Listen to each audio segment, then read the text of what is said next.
So Okay. you've just come from roughly where? From the east. We were in the Eastern Front, in the Donbass region. What was that It's like? I have one word to describe, and it's just hell. Yeah, hell. And why? Because every day you're getting casualties. Every day you're getting your friends getting killed, and it's days after days. And most of the missions, actually, of my my friends that they come from the Marines, from the States, it was just going to recover dead bodies of our friends that were killed in action from their previous patrol. So, yeah, it was life over there for us. What has been your main job there? For me, I was just used as a infantry soldier. Actually, I was paired up with the Canadian sniper Wally, so I was his teammate. So we were always together, and I was making sure to help him as much as I can, and I was always following him everywhere. I was carrying ammunition. Um, so yes, mainly that was my main job over there. Did you find yourself in direct contact? Oh yes, oh yes. You want to take me through that? But you're not talking about just artillery. You're talking about direct contact. So are we talking about just the east, or can I talk about You can talk European? about wherever you want. Yeah. Okay, yeah. So I mean, me and Wally's first missions in European, uh, it was to go into a apartment building and set up a sniper position from there. So we go up, we set ourselves, and then we start observing. And then maybe like 10 minutes after, it's like huge explosion. The building shakes, all the window breaks, and then I find myself on the ground. And I remember I said, "What the hell is that?" And then I just like crawl into like a safe room. So we just got hit by a tank.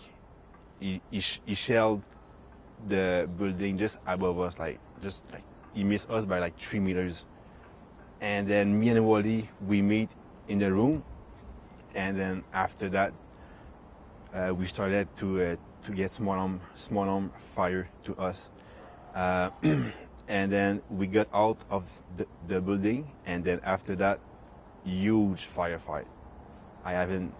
That was my first firefight. We had the Russians. They were like 50 meters from us. Bullets flying everywhere, everywhere. We could not do anything, and they actually tried to surround us, right? Uh, and at that point, we had one casualty. One of our friends got shot at the shoulder by a Russian sniper. So in his right hand, he was carrying his pistol, and then he was like covering his wound like that, bleeding everywhere, and he kept running and stuff. And then yeah, bullets flying everywhere. And then one of our Ukrainian friends said, "All right, like we have to get the hell out of it, because we were not controlling the situation.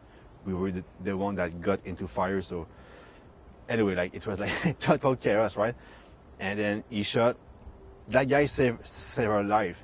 He shot RPG to the Russians, and it gives us enough time to just run for your life, right?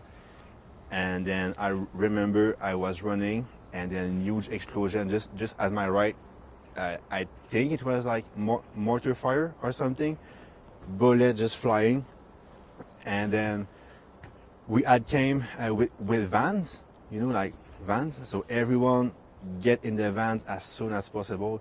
So it was in the van. It was the guy that was shot, and then after that my friend Wally, and then after that me. But like we all had our kit on us, right?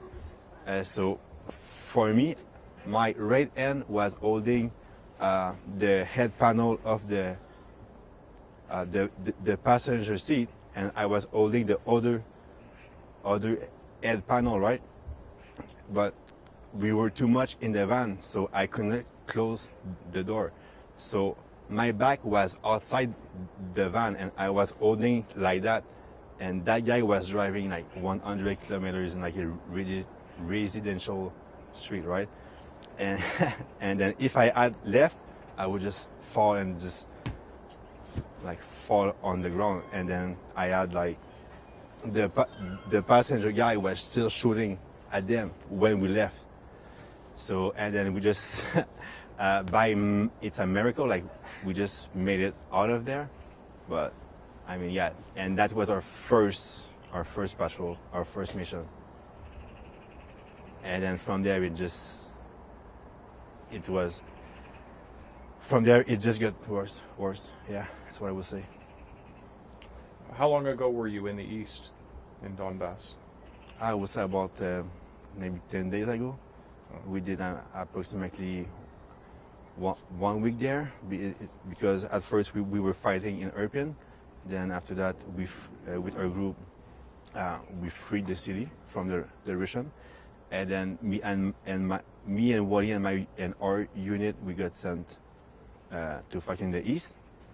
And then, yeah, in the east it was total different experience, because in Irpin it was mainly urban fighting, but in the east it was like the vibe was like World War II. It's like rain, mud, fields, trenches. Yeah, and it was hard because there was an entire Russian tank regiment on the other side of the valley, but we could not really do anything because we had one javelin with us, and actually Wally learned in 2 hours how to operate the javelin. And then just like that, we became a javelin operating crew, like me and Wally. So after that, we were always sent on missions with the javelin, right? But the tanks, they were too far away for us to engage with the javelin. So every time we would go out, they would just shoot at us. And then there was one morning. That one morning, me and Wally, we left. The mission was to go on a one-day mission, right? Like in the little forest, to observe. If tanks approach, we engage them with the javelin. So 5 o'clock, it's me and Wally. We walked there. We walked there. It was like 1.5 kilometers in the mud and stuff. And then we arrived on our position, and there was like a trench, and there were already 2 of our friends, Ukrainian, in the trench, right? So Wally looked at me and he said, "Hey buddy, like, can you just stay in the trench? Like, you don't need to be outside." And I was like, "All right, man. You know, like, it's pretty boring to just sit in a trench when your buddy like is doing some work." But you know, I listened to him. And then I go in the trench, and then the two Ukrainian friends, they come out of the trench, right? And then Wally said to them, "Hey guys, go back in the trench." And they just did not listen, and they were just smoking just beside the trench and stuff. And then Wally went a little bit further to observe like the Russian tanks he could see with his binoculars. And then for me, what I remember is I was in the trench, and then I removed my helmet, right? And then I put it on the ground, and like the sun is coming out, and like, it's a pretty good day. Maybe I will go out and just like talk to my Ukrainian friends, right? So I'm about to come out. I put my first feet on the little step, and then it just happened. Huge explosion. So I fell in the trench on my back, and it just like in the movies, like in my ears, like ding, like that little sound. Then I'm like, what the hell?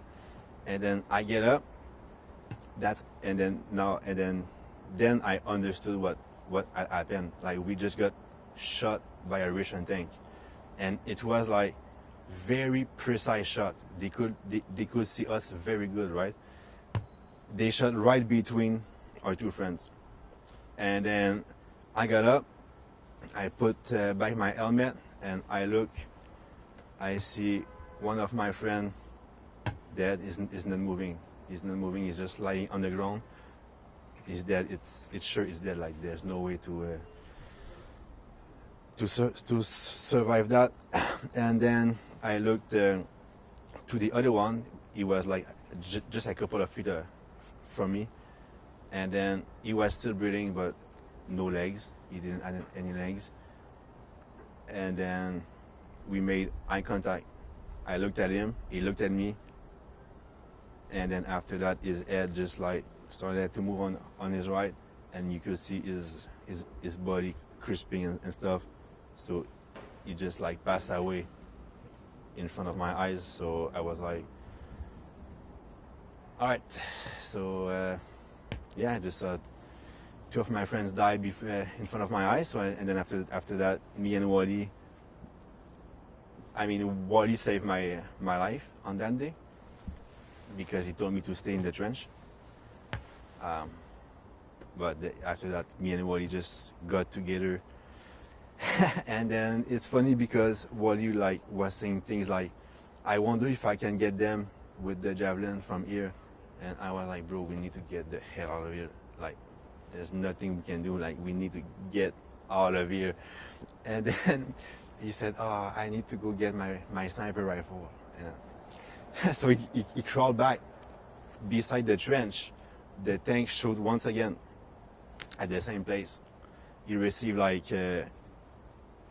shrapnel and stuff, but like he's fine. And then he took a look on the guys just to double check, but there was nothing. Like they were both dead, right? So he grabbed his sniper rifle and then he started running. And then we started to run, and then we heard the thing shooting again. And then we just went back to the base at that point. So yeah, that was my last patrol on the Eastern Front. Why are you here? So why? That's a good question. I'm here to help, right? I mean, the war started February 24th, and I just could not stay at home watching on TV because like most of the Western people, like they see everything that goes in the news and then they think, it's sad for them, but it's not here. So they just close the TV and then they go eat with their kids and just keep living their life. But for me, I just cannot do that. And then on February 28th, when the president, the Ukrainian president, made a public call for foreign fighters to come help him, I saw the call. It was Monday at 8 o'clock in the morning, and then I was in the plane on Monday at 1800 in the evening. I was on the plane on my way to Ukraine to help. What do you think about the Ukrainians now that you've been fighting alongside them? So they are total heroes. Like there is no words to describe their courage. They are very good fighters, and every single of them is ready to fight until death to save their country. So for us, we are lucky. We can always go back home and like try to live a normal life. But for them, no. Like they can, like their home is the one at war, so that they don't have any choice to keep fighting, no matter what happens. Speaking of back home, what do you say to your family?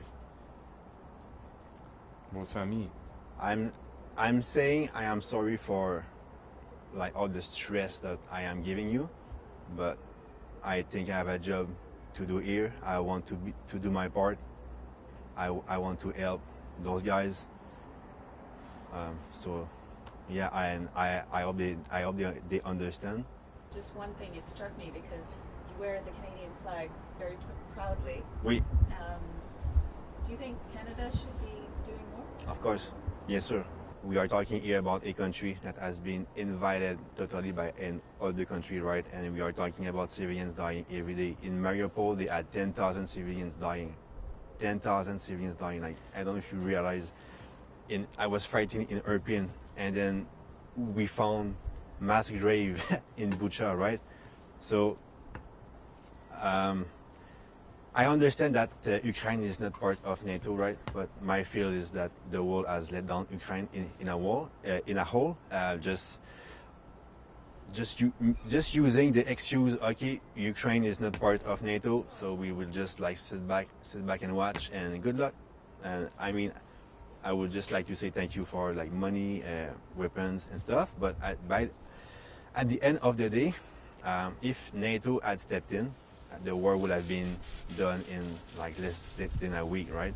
And but because everyone sit back and watch, well, we are seeing all those civilians dying, and now it's day one of the war, and it's still not over. And even the President Zelensky himself, he said that the sanctions are not doing anything. Like, you know, like, thank you for the sanctions, but it's not gonna stop the war. It's not gonna do anything. What do we need? We need boots on the ground. We need troops. We need to unite together and help Ukraine. That's what we need. Prayers, I'm sorry, but it doesn't do anything. Money, yes, it helps. Armaments, yes, it helps. But at the end of the day, the Ukrainians are let alone to fight against Russia. We let the Ukrainians fight alone against Russia, and I